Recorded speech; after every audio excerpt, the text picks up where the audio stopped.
स्वागत आहे पुन्हा एकदा सर्वांचं अगदी मनापासून आजच्या आपल्या छोट्याशा व्हिडिओमध्ये।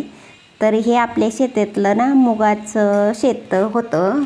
तर मूग तोडून झाला आणि ही शेतातली आपल्या मुगात उगवलेली ही भाजी। तर ह्या भाजीची काही शेती केली जात नाही किंवा ती लावली जात नाही, ही ऑटोमॅटिक स्वतःहूनच उगवते आणि एकदा उगवली ना मग मात्र ही भाजी निघतच नाही। एवढं ह्या भाजीला उत्पन्न आहे की नाही।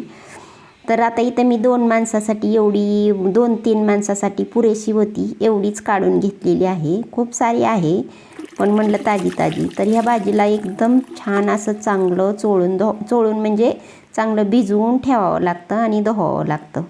तर आता इथं मी मिरच्याची रोपं टाकली होती आणि ती सगळी लावून बाजूला दुसरीकडे लावली आणि ही 2 रोपं ठेवली होती। म्हटलं चला प्रयोग करून बघू की आपण लावलेली उपटून लावलेली आणि स्वतः तिथंच जागेवर राहिलेली काय फरक पडतो। तर खूप फरक पडतो।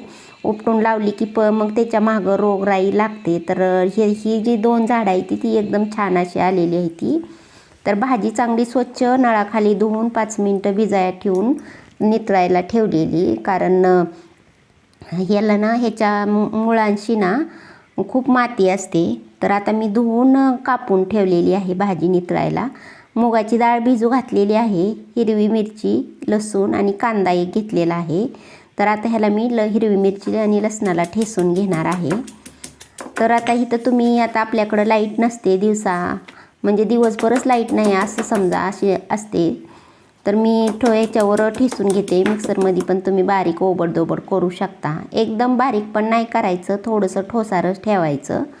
तर मी करून घेतलेलं आहे। तर ही मिरच्या आपल्या त्या रोपाच्या तर थोड्याशा कमी तिखट आहेत ह्या मिरच्या। तर आता इथं मी साईडला काढून ठेवते आणि इथं बघा एका ताटात। तर ही भाजी खूपच छान अशी आयुर्वेदिक आहे। तर एका साईडला आता इथं गॅसवरती कढई गरम करून त्याच्यात तेल टाकून घेतलं। तर तेल पण जास्त लागत नाही ह्या भाजीला, थोडंसंच लागतं। तसं बी आपण कमीच तेल वापरतो।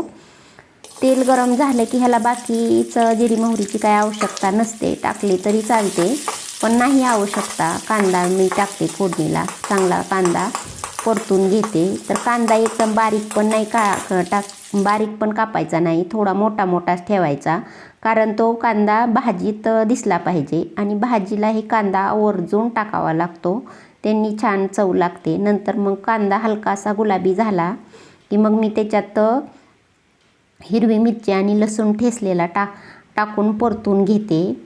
तर बाकी एवढं मसाल्याची ह्याला आवश्यकता लागत नाही। नंतर मग आता ही दोन्ही परतलं की मग त्याच्यात मी ही भाजी कापून ठेवलेली, मीठ करून ठेवलेली ही टाकून घेते। तर एकदम रानभाजी आहे, छान अशी चवीला लागते, आंबूस अशी लागते। ज्यांनी खाल्लेली आहे त्यांना तर माहिती असेलच, पण ज्यांनी खाल्ली नाही त्यांनी एकदा अवश्य करून बघा। असं म्हणतात की रोगराई जी आपल्या शरीरात असते ना ती याच्यातून निघून जाते, असं जे जुने लोक होते ते म्हणत होते आणि ते नक्की सीझननुसार ते भाज्या अशा करून खायचे।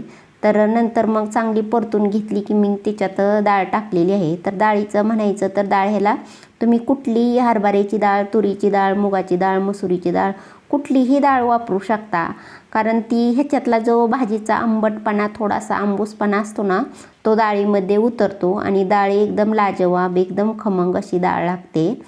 तर चांगली डाळ पण मिक्स करून झाली की नंतर मग गॅस थोडासा मध्यमच ठेवायचा आणि इथं हळद टाकायची। हळद पण ऑप्शनल आहे। तर हिरवी मिरची तिखट नसल्यामुळं मला लाल मिरची पावडर पण वापरावी लागली, कारण ही भाजी थोडीशी आंबूस लागत असल्यामुळे थोडीशी झणझणीत तिखट छान लागते। तर ही आता चांगलं सगळं मस्त असं परतून घेतलं।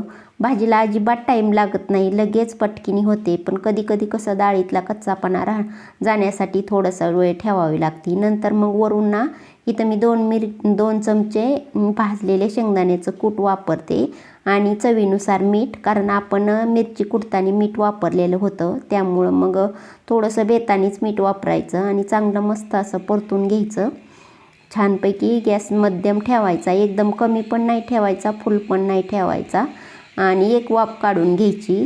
तर वाफ 5 मिनिटं झाली की मी काढून घेतली, छानपैकी अशी झालेली आहे। डाळ पण मस्त मऊ अशी झालेली आहे। तर एकदा नक्की करून बघा आणि ह्या भाजीला तुमच्याकडं काय म्हणतात हे पण सांगा.